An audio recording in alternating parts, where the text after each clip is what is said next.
Alright, let me take you on a wild flavor ride. Today I'm making drunken noodles, famously spicy and absolutely bursting with bold, punchy flavors.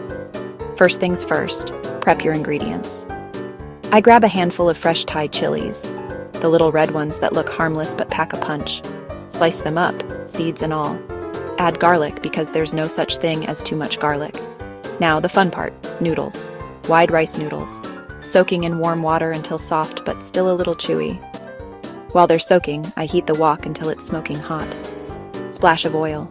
Chilies and garlic hit the wok. Instantly, the kitchen smells like pure fire. I toss in thinly sliced chicken, tofu, beef, shrimp, stir fry until cooked. Add veggies, bell peppers, onions, baby corn. Now the secret, sauce, soy sauce, oyster sauce, fish sauce, pinch of sugar. Everything goes in. Noodles join the party. Crank the heat. Toss, toss, toss. It should smell spicy, savory, and a little sweet all at once. Finish with fresh basil leaves. Basil wilts instantly, herbal kick. Serve it up steaming hot. Squeeze of lime. Drunken noodles, spicy, irresistible. Give it a shot. Let your taste buds take a trip to Bangkok. No passport required.